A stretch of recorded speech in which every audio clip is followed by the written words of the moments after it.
Hello, good morning friends. इससे पिछली video में हमने न्यूट्रिशन के कॉन्सेप्ट के बारे में पढ़ा था। That is nutrition is basically the uptake of nutrients and along with its utilization. मतलब हम न्यूट्रिएंट्स को अपटेक कर रहे हैं, कंज्यूम कर रहे हैं और उसको प्रॉपरली यूटिलाइज कर रहे हैं। So that is your nutrition. फिर हमने एक बहुत ही सिंपल सा एग्जाम्पल लिया था एक यूनिसेलुलर ऑर्गेनिज्म का, that is amoeba. That amoeba derives its nutrition by the process of phagocytosis, मतलब engulfment of food particles by creating the false arms which are known as pseudopodia. तो ये हमने कल अमीबा के बारे में पढ़ा था। Now today we are going to discuss about the nutrition in multicellular organism. अगर हम multicellular organism की बात करें तो the word multi that refers to many and cellular refers to the cells. So the organisms which are made up of many cells are known as multicellular organism.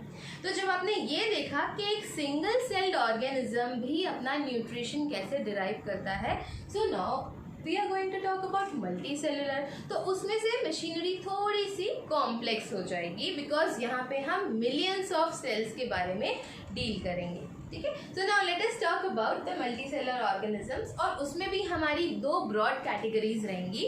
सबसे पहली plants and animals. तो जब हम plants की बात करते हैं, धीरे धीरे हम बात करते हैं, तो first of all let us talk about plants और बेसिकली ग्रीन प्लांट्स। ठीक है, अब मैंने यहाँ पे एक नया टर्म इंट्रोड्यूस कर दिया है, ग्रीन। तो हम यहाँ पे ग्रीन प्लांट्स के बारे में बात करेंगे। अब पहले तो ये सोचते हैं कि जो प्लांट्स का ग्रीन कलर होता है, प्लांट ग्रीन ही क्यों होता है? प्लांट रेड भी हो सकता है, प्लांट येलो भी हो सकता है, प्लांट कोई और भी कलर का हो सकता है, but basically majority of the plants, that is 95% of the plants existing on earth are green in colour. So ये ग्रीन कलर जो होता है that is due to the presence of a pigment. एक colour imparting pigment होता है that is known as chlorophyll. Chlorophyll, अब ये chlorophyll क्या है? ये एक तरह का पिगमेंट है जो प्लांट को ग्रीन कलर प्रोवाइड कर देता है। ठीक है, सो अब हम बात करते हैं न्यूट्रिशन की। जैसे कि आपने देखा कि अमीबा क्या कर रहा था, अपने फॉल्स अपेंडेजेस क्रिएट करके अपने फूड को पकड़ ले रहा था। बट यहाँ पे प्लांट्स, आप जानते हैं कि प्लांट्स मोबाइल नहीं होते हैं, मतलब the plants cannot move from one place to another place, and yes of course exceptions are there, but basically plants cannot move from one place to another. तो अब एक जगह से दूसरी जगह नहीं जा सकते हैं अपने फूड को लेने के लिए, तो क्या करेंगे? अपनी जगह पे खड़े खड़े खाना बनाएंगे। So that process, the process of making food on their own in the presence of sunlight is known as photosynthesis. तो प्लांट्स क्या प्रोसेस परफॉर्म करते हैं? Photosynthesis.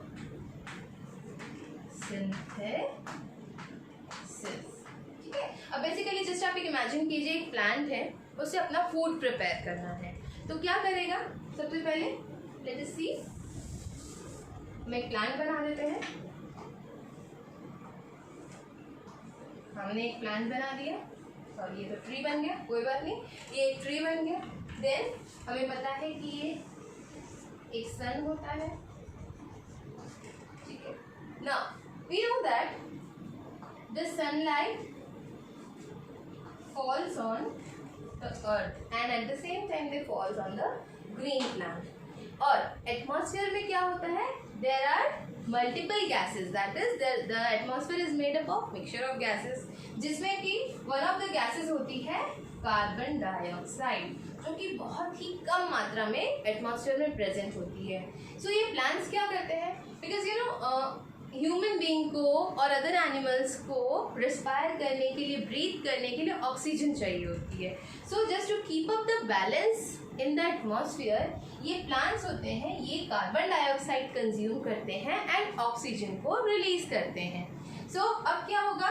When the plant consumes carbon dioxide or inhales or intakes carbon dioxide in the presence of sunlight. तो ये आपके दो ingredients हो गए, number 1 sunlight, number 2 carbon dioxide। अब नंबर 3 प्लांट के पास और क्या होता है? ग्राउंड से कनेक्टेड रहता है, रूट से कनेक्टेड रहता है. सो प्लांट ऑल्सो रिक्वायर्स वाटर. तो वाटर उसे कहाँ से मिलेगा? सॉइल में से मिलेगा. So the water that is taken up by the soil.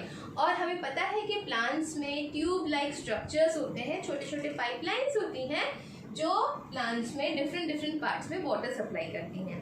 And those small thin tube like structures are known as xylem. Those are known as xylem. So with the help of xylem, the water is transported to various parts of the plant. तो अब plants के पास क्या क्या हो गया? Sunlight आ गई, carbon dioxide आ गया, xylem के थ्रू वाटर आ गया, and again one of the most important component is missing, that is chlorophyll. So this is the fourth component. इन चारों कंपोनेंट्स से मिलके, that is sunlight, carbon dioxide, water and chlorophyll, इन सब से मिलके वो खाना बनाता है. अब खाना इन द सेंस, बेसिकली जब हम कार्बन डाइऑक्साइड की बात करें तो कार्बन डाइऑक्साइड एक इनऑर्गेनिक कंपाउंड है. कैसा कंपाउंड है? इनऑर्गेनिक कंपाउंड है. और सिंपलर है या कॉम्प्लेक्स है? Yes, it is simpler. Inorganic similar substance है कार्बन डाइऑक्साइड. ठीक है. तो जब ये सारी चीजों का कॉम्बिनेशन होगा, end of course it requires energy. अब एनर्जी उसे कहाँ से मिलेगी? एक्सटर्नली उसके पास स्टफ तो है नहीं खाना बनाने के लिए. So it will utilise the energy from the sun, that is heat energy और radiant energy. So carbon dioxide, it will combine with water in the presence of sunlight and chlorophyll, and ultimately it's going to produce the food which is in the form of glucose, or you can say starch, or you can say the greater category, that is carbohydrate. Okay. So the ultimate product of photosynthesis is either glucose, starch or carbohydrate. And apart from this, it releases oxygen. Oxygen release करती है, because we know that when the plant undergoes the process of photosynthesis, it releases oxygen, and this oxygen is utilized by human beings and other animals for their respiration process. और oxygen के साथ साथ क्या और release करती है? Energy. It releases energy. So here you can see that plants are not dependent on any other organisms. That is, plants are independent for making their own food. So this category which is independent of making its own food and which does not require anybody's help, so that category is known as, yes, that category is known as autotrophs. Autotrophs. And the nutrition which the autotrophs consume or derives are known as autotrophic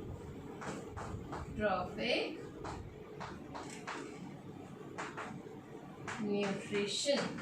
So here you can see that the word auto मतलब क्या होता है? Automatic. और automatic मतलब self.